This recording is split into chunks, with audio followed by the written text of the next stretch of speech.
Alright, what's going on, vloggers, bloggers, and everyday toilet brewers? It's time for another episode of Toilet Vlog Brewing. But in this one, we're basically going to be doing a hot sauce. But this is the second part of that. So it's been about 8 days. And you can see this guy is ready to go. It's at the point where if we'll go any longer than this, it would get pretty bad. This would start to go bad, and it would start to smell even funkier than it already does. It's funky right now, but it's a good funky. Trust me. So a couple things you're going to need going forward is some vinegar. You're going to need a fine mesh sieve. You're going to need a pot to boil all this in. Whew, that is actually really funky. Not bad funky though. Okay, good. You're going to need a blender. You're going to need some oil. And like I said, we're going to be using truffle oil. And you're going to need some mason jars to put it in.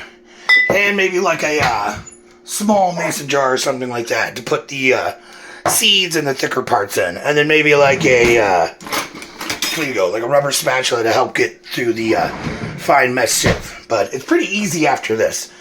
So I'm going to go ahead and pause this. Alright, so after this, we're basically going to take our pot. I like to put mine on the back burner because my vent actually vents to the outside. And sometimes this stuff can get pretty hardcore.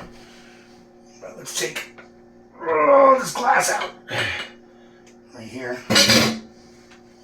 Oh yeah, that smells like it's hot. So we're going to dump the whole thing in there. I know there's a lot in there. This was like a gallon's worth. But what I'm going to do is I'm going to dump at least most of this brine water out. We're going to preserve about like two and a half cups worth. Alright, so the veggies... Oh, wrong one. Hold on here. See if I can get this light going. Alright, so the veggies should be a little bit exposed like this. You still have a pretty good chunk of brine in there. Actually, I'm going to dump a little bit more of this out. There we go. So it should look like this. You should have about a little bit of that brine left at the bottom. And then what you're going to do is you're going to get yourself your vinegar. I just got basically Heinz basic white vinegar right here. And then you're going to dump this in here. And what you want it to do, you want it to go to where it's basically just right above the flesh of the peppers. I know this seems like a hell of a lot of vinegar, but that's what you want to do. In this case, looks like it's the whole bottle for me. Alright, then after that, we're going to put this on medium-high. Did that even light? Oh, that's because I'm using the wrong one. I'm going to do medium-high, so it's like 7 on mine. And then turn this fan on. And we're going to let this kind of roll boil. Not boil, but kind of like, what's the word I'm looking for here?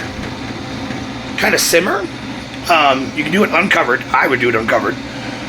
Because you want this to kind of like thicken up a little bit. Not really thicken up, but like go down a little bit. You want all those juices and extracts to go into the vinegar. So when you blend all this up, you're good to go. So basically after this, like I said, we're going to let it simmer 30, 40 minutes. It's really up to you. I like to go 30 to 45 minutes. And then we'll come back and blend it up. Alright, we're back with the other part. So it did come to like a good rolling boil. And you're wanting it to look kind of like this.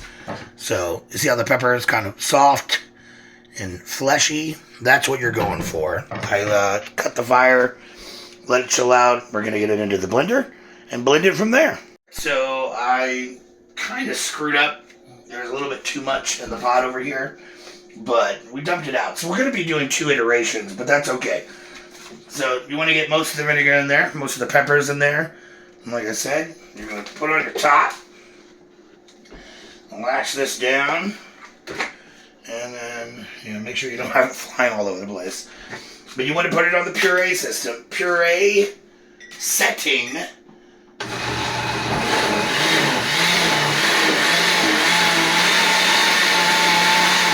Blend it up real nice and good.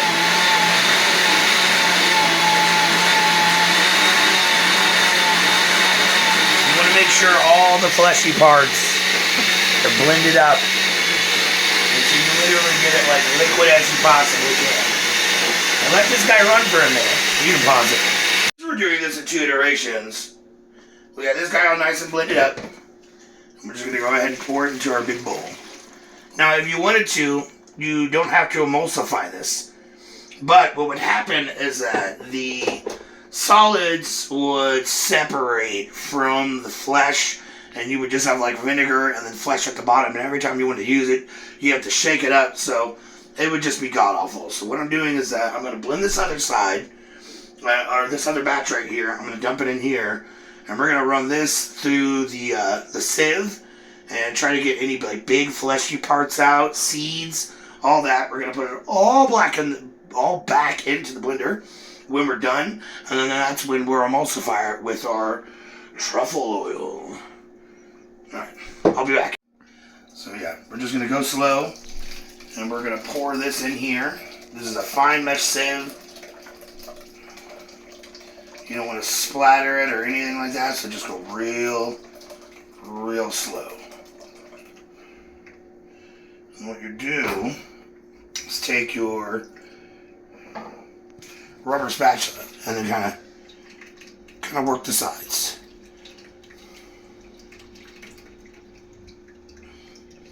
And you'll see all that fleshy stuff. And now the cool thing about this is that whenever you get done, all this pepper mash or like fleshy stuff, seeds and stuff, we're gonna keep those.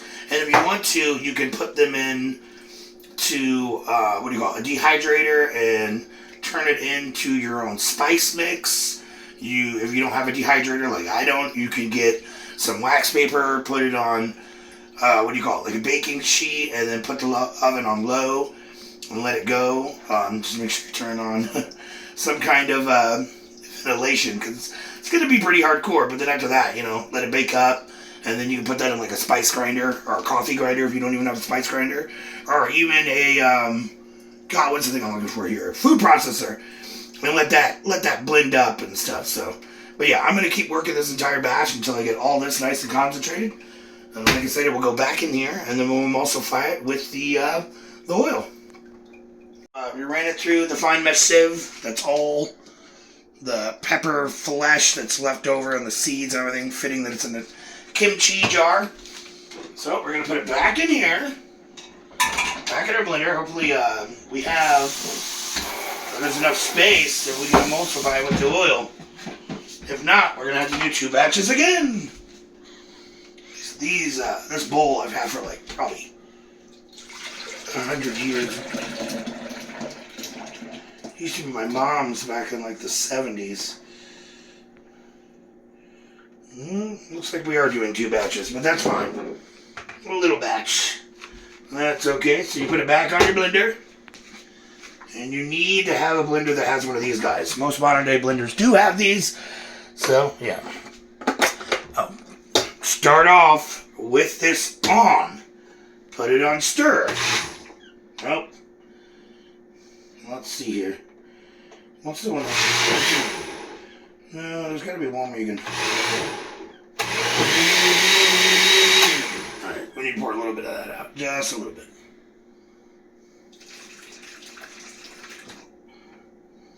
Yeah, it's a messy job. Maybe a little bit more. Pause that for a second. I'm going to clean this up. You ready? We found a setting that sticks. It's called the smoothie one.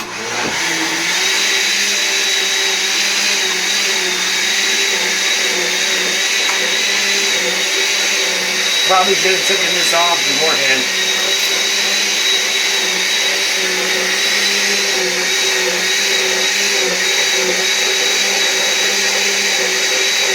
You want to pour enough in there for the color to lighten up just a little bit, like that.